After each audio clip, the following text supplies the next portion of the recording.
Hi everyone, Dr. Cris here, and I'd love to share with you a little bit about my story and how I became Dr. Cris sitting in front of you today. A lot of people don't realise, but I was born in Portugal. I have Portuguese parents and we emigrated when I was 5. So although I have blonde hair and I don't look Portuguese, I'm definitely Portuguese. I do speak Portuguese, although very badly. I have an Aussie accent now, which my family laugh at, of course. And then I obviously went through standard schooling here in Australia. On the Gold Coast I grew up. I went to uni at Griffith University and studied my first degree, which was biomedical science. And I got into that because I really wanted to help people. I realised that I love science. I always excelled in the science subjects at school, and I realised I had that analytical mind. So I really loved studying about everything to do with the human body. So I did biomedical science first.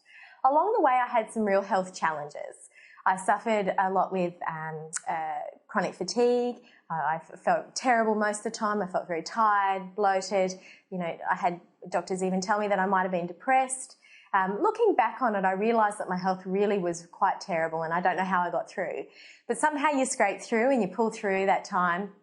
And I learnt along the way some things that I could do to help myself. I became a personal trainer. And I learnt all about nutrition and health coaching and how to help other people do what I was doing and basically helping to heal myself.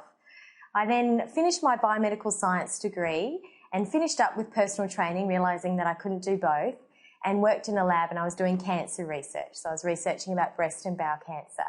Realising that I loved working with people and I loved that one-on-one interaction, I decided to do medicine. Fortunately, back on the Gold Coast, at this time I was in Melbourne. I was doing cancer research in Melbourne. Back on the Gold Coast, Griffith Uni had started a medical degree. So I went through as the first cohort through and did in total 8 years of study, 8 years of university to become a doctor. And so as a freshman, as first year out, I started at the Gold Coast Hospital. I became a kids doctor, which I loved, but I hated seeing kids sick. Absolutely hated it. I realised that it wasn't for me. It was pulling on the heartstrings and decided to be a GP. I became a GP. It took me 4 years. And along the way of becoming a GP, I once again had a couple of health challenges.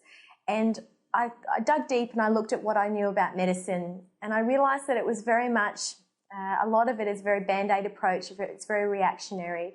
So it's not often preventative. It's not often looking at why someone got the way they were.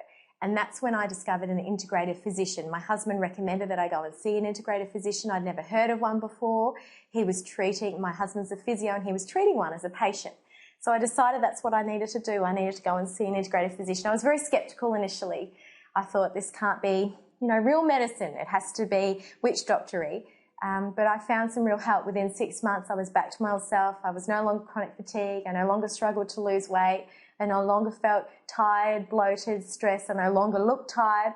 And I realised there must be something more to this. So I studied integrative medicine over the next 4 years and decided to come and join this clinic where I work now, the Medical Sanctuary, and become an integrative physician myself.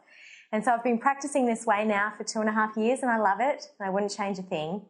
And what I love most is being able to help people just like me recover the health that they either never had or recover the health that they, used to have but no longer do. So that's a little bit about my story and what's, got me to this point today.